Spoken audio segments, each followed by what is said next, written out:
अस्सलाम वालेकुम नाज़रीन, पल पल न्यूज़ में आपका दिली खैर मकदम है। मैं हूं आपका दोस्त नदीम अकरम और हाजिर हूं लेकर शाम की 12 सबसे बड़ी, अहम और धमाकेदार खबरें। दुनिया का हर गौश आज किसी न किसी तनाज़े, जंग, साजिश या इनकलाब के आगोश में है। चाहे वो रूस यूक्रेन के ड्रोन हमले हो, गजा में इजरायली फौज की थकावट हो या फिर जॉर्ज अब्दुल्ला की वतन वापसी हो, हर खबर में है एक नया सच, एक नई तहरीक। तो चलिए बिना देर किए शुरू करते हैं आज की ये खबरों का सिलसिला, जहां पहली खबर अपनी स्क्रीन पर देख सकते हैं। रूस पर यूक्रेनी ड्रोन बरसात, 105 ड्रोन ढेर किए। दोस्तों, रूस और यूक्रेन के दरमियान जारी जंग एक बार फिर खतरनाक मोड़ पर पहुंच गई है। रूसी वजारत दिफा ने ऐलान किया है कि महज 7 घंटे के अंदर सोमवार रात 9 बजे से लेकर मंगलवार सुबह 4 बजे तक उनकी फिजाई दिफा ने 105 यूक्रेनी ड्रोन मार गिराए हैं। 11 सूबों पर हुए, जिनमें ब्रिंस्का में 32, 22 रोंचिको में 19 ड्रोन काल्को में और ऐसे कुसुर्क और रेस्तोवा में तबाह किए हैं। मास्को के मेयर सरगोई ने भी तस्दीक की है कि राजधानी की तरफ बढ़ रहे 19 यूक्रेनी ड्रोन मार गिराए। खुशकिस्मती से किसी तरह की जानी नुकसान, इंफ्रास्ट्रक्चर को नुकसान नहीं हुआ है। ये ड्रोन हमले से साफ है कि यूक्रेन अब सीधे रूसी धरती के अंदरूनी हिस्सों को निशाना बना रहा है और रूस की एयर डिफेंस मुकम्मल चौकसी में है। जंग का ये नया मरहला अब भी खतरनाक होता जा रहा है। वहीं आप दूसरी खबर देखिए, हलब में ISIS के खिलाफ हवाई कार्रवाई, इराकी कमांडर को गिरफ्तार किया गया।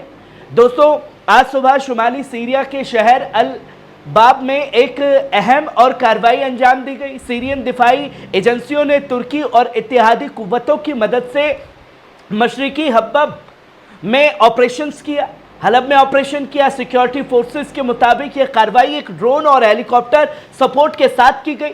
शहर के कई मोहल्लों को घेरे में लिया गया और लाउडस्पीकर के जरिए दाइश के कारकुनों को खुद पुर्तगी से अपील की गई और मखदूद में शदीद फायरिंग हुई। 4 मुश्तबा दहशतगर्द मारे गए और एक सीनियर इराकी कमांडर, उनकी अफराद समेत गिरफ्तार कर लिया गया। कुव्वतें महफूज रही और वजारत दाखिला ने एक बार फिर कहा है कि हम उस अनासिर के खिलाफ कार्रवाई जारी रहेगी जो मुल्क के अमन तबाह करने की साजिश करता है।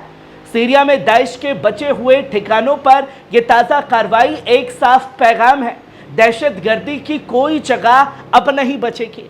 वहीं आप तीसरी खबर देखें, जॉर्ज अब्दुल्ला की वतन वापसी। बेरूत एयरपोर्ट पर उतरा फलस्तीनी हिमायत का मजबूत साया। दोस्तों, वो मंजर जिसने पूरे अरब आलम को झकझोर दिया। बेरूत की फिजा में उस वक्त जोश की लहर दौड़ गई जब एक प्लेन लेबनानी फलस्तीनी हिमायत जॉर्ज अब्दुल्ला को लेकर सरजमीन वतन पर उतरा।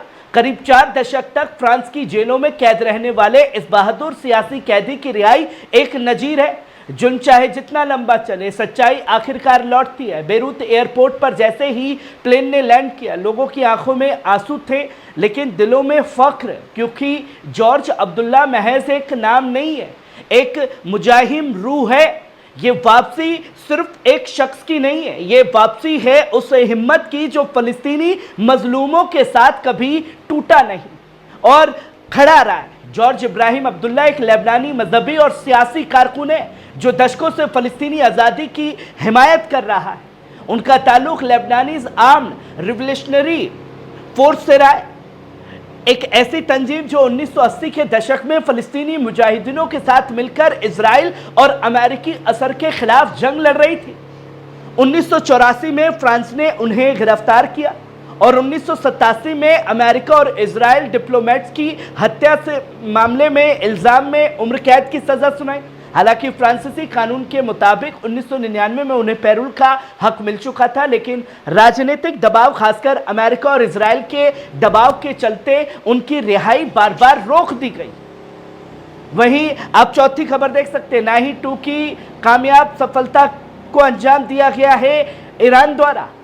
ईरान के साइंसी मैदान में आज एक और तारीखी लम्हा दर्ज हुआ है।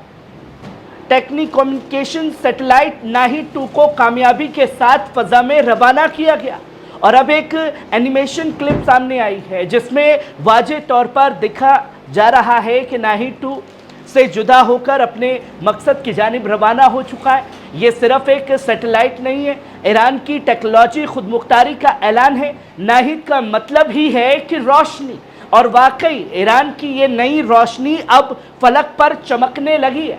वहीं आप पांचवी खबर देख सकते हैं, ईरान के न्यूक्लियर प्रोग्राम पर इस्तांबुल में नया दौर बैठक शुरू हो चुका है।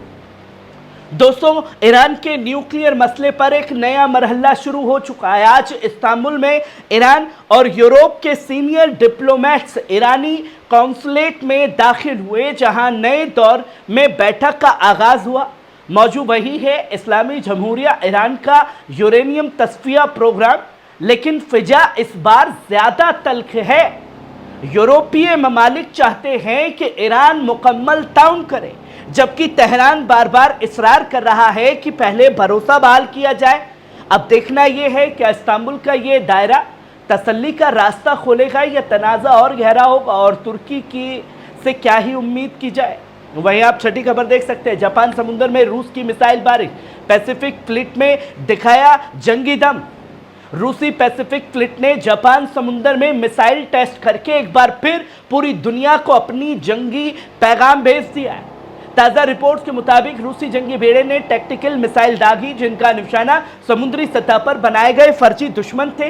ये टेस्ट ऐसे वक्त पर हुआ जब एशिया पैसिफिक इलाके में तनाज़ा बढ़ रहा है और अमेरिका जापान की मौजूदगी रूस को सीधे चैलेंज कर रही है।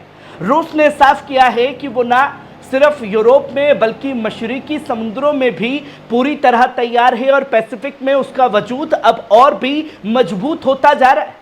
वहीं आप सातवीं खबर देख सकते हैं, थाई फिजाई हमले में कंबोडियन फौज की BM-21 यूनिट हलाक हो चुकी है।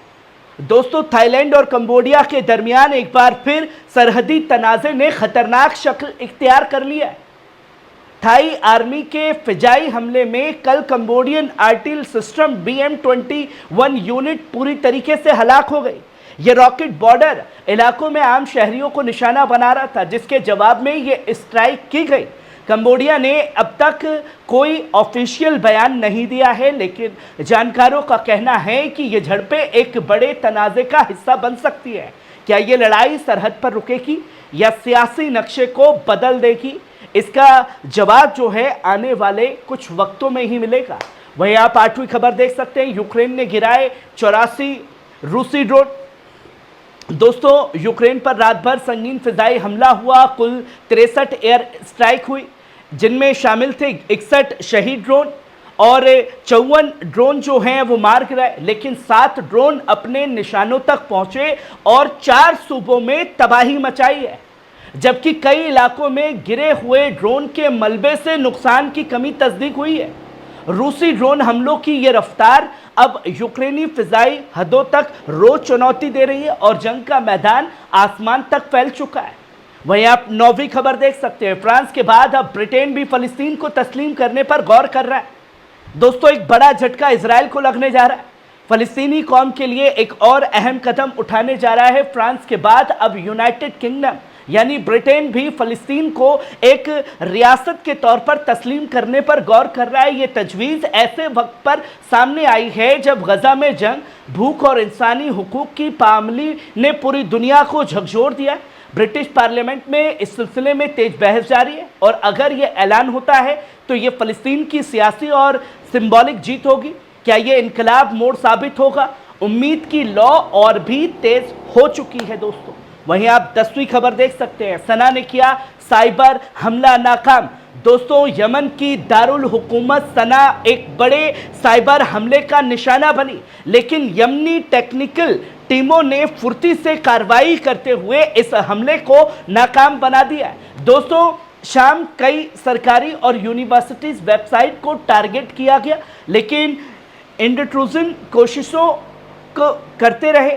हमले को नाकाम किया गया, यमन से बाहर की गई थी। उधर S4U हैकर ग्रुप ने दावा किया कि उन्होंने ये डोमेन वाली 75 वेबसाइट को हैक करने के बाद कर दिया। साइबर जंग का नया मैदान अब अरब दुनिया तक फैल चुका है और सना इनकी सबसे ताज़ा मिसाल बन चुका है। वहीं आप 11वीं खबर देख सकते हैं, इजरायली आर्मी थक चुकी है, चीफ ऑफ स्टाफ कह रहा है। दोस्तों, इजरायली अखबार मारिव के मिलिट्री रिपोर्टर अवी ने एक रेडियो इंटरव्यू में बड़ा इंकशाफ किया है। उनके मुताबिक इसराइल के चीफ ऑफ स्टाफ एयाल ज़मीर ने सियासी हुकाम को साफ कह दिया है, हम इस जंग में अब अपना सब कुछ इस्तेमाल कर चुके हैं, हमारी आर्मी थक चुकी है। गजा सेक्टर में दिन रात जारी हमलों ने इजरायली फौज की ऑपरेशनल कुव्वत को बुरी तरह तबाह कर दिया है। कल ही इंजीनियरिंग यूनिट के 8 सिपाही एक आम ट्रांसपोर्ट में धमाके की वजह से जख्मी हुए। यानी फील्ड में ना जो साजो सामान बचा है ना हौसला। अभी कहता है कि जब एक सिपाही 8 महीनों तक टैंक में सोए तो आप क्या तवक्को करते, वो पहले दिन जैसा चुस्त रहेगा। आप सिपाही अपना हथियार कैसे उठाता है, बॉडी आर्मर कैसे पहनता है, इन छोटे इशारों से भी थकावट साफ नजर आने लगी है। और यही वजह है कि इजरायली आर्मी चीफ ने खुद सियासी क़यादत से कहा है, अब रुकने और ताज़ा जायजा लेने का वक्त है, क्योंकि बेहिसाब जंग की कोई मुनासिब मंजिल नहीं होती है, वो तबाही आपकी ओर ही लेकर के आएगी। वही आप 12वीं खबर देख सकते हैं, कोशाल को हलाक किया गया। इजरायली आर्मी की मशहूर स्नाइपर अफसर जानिया कोशाल अब इस दुनिया में नहीं रही। गजा में हुए ताज़ा मुकाबले के दौरान जानिया को निशाना बनाया गया और वो वहीं ढेर हो गई। ये वही अफसर थी जिसने कई ऑपरेशनों में फ़लस्तीनी नौजवानों को दूर से गोली मारकर शिकार बनाया था। आज वही गजा की मिट्टी में हमेशा के लिए दफन हो गई। इस जंग में सिर्फ मिसाइलें नहीं, बद्दुआएं भी अपना काम कर रही और गजा अब हर जालिम को उसकी जगह दिखा रहा है, जिसकी तस्वीरें लोगों के सामने हैं। नाज़रीन, ये थी आज शाम की 12 बड़ी खबरें। आपको कैसी लगी कमेंट बॉक्स में आकर के अपनी राय ज़रूर दीजिएगा। शुक्रिया।